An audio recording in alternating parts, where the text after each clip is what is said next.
64ാമത് Kozhikode revenue ജില്ലാ school കലോത്സവം പുരോഗമിക്കുകയാണ്. കലോത്സവ നഗരിയിലുള്ള ഒരു വേറിട്ട കാഴ്ചയാണിത്. അതായത് ഉപയോഗശൂന്യമായിട്ടുള്ള പ്ലാസ്റ്റിക് വസ്തുക്കൾ അത് വലിച്ചെറിയാതെ പുനരുപയോഗിക്കാനുള്ള ഒരു അവസരം ഒരുക്കുകയാണ് വിമംഗലം യു.പി. സ്കൂളിലെ വിദ്യാർത്ഥികൾ. അവര് കോഴിക്കോട് വിഷനോടൊപ്പം ചേരുകയാണ്. എന്താണ് ഈ പരിസ്ഥിതിക്കായ ഒരു സന്ദേശം കൊണ്ട് നിങ്ങൾ ഉദ്ദേശിക്കുന്നത്?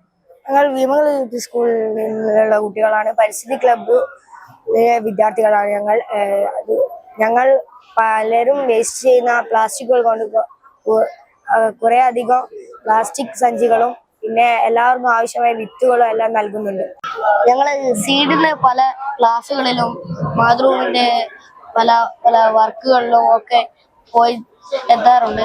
ഞങ്ങളൊക്കെ തന്നെ അതുമല്ല ഞങ്ങള് സ്കൂളിൽ നിന്ന് തന്നെ പലതും ഉണ്ടാക്കിയിട്ട്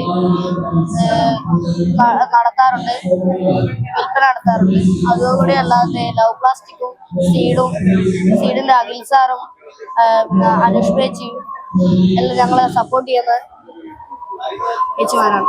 വിമംഗലം യു.പി. സ്കൂളിലെ ഒരു അധ്യാപകനായിട്ടുള്ള അരവിന്ദ സാറ് നമ്മളെ കൂടൊപ്പം ചേരുന്നുണ്ട്. എന്താണ് യുവതലമുറയ്ക്ക് ഒരു സന്ദേശമാണോ ഇതിലൂടെ നിങ്ങൾ അർത്ഥമാക്കുന്നത്? അതെ, നമ്മൾ ഏതൊരു പ്രവർത്തനം നമ്മൾ ചെയ്യുമ്പോഴും അത് കുട്ടികളിലൂടെ തുടങ്ങിക്കഴിഞ്ഞാൽ അതിൻ്റെതായിട്ടുള്ള ഉന്നമണിയിൽ എത്തുന്നതാണ് നമ്മൾ കാലം തെളിയിച്ചത്.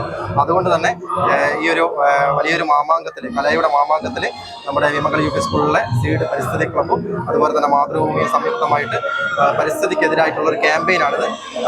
2 വാചകം പരിസ്ഥിതിയോട് സ്നേഹിച്ചുകൊണ്ടുള്ള 2 വാചകം എഴുതി കഴിഞ്ഞാൽ നമുക്ക് തുണിസഞ്ചിയും അതുപോലെ തന്നെ വിത്തും ഇന്നത്തെ പത്രവും നൽകുന്ന ഒരു സന്ദേശമാണ് നൽകുന്നത്. ഈ ദിവസങ്ങളിലൊക്കെ തന്നെ 4 ദിവസം 5 ദിവസവും ഈ പരിപാടി കൊണ്ടുപോകണമെന്നാണ് ആഗ്രഹിക്കുന്നത്. എല്ലാ തരത്തിലുള്ള സപ്പോർട്ടും ഇവിടെ കിട്ടുന്നുണ്ട്.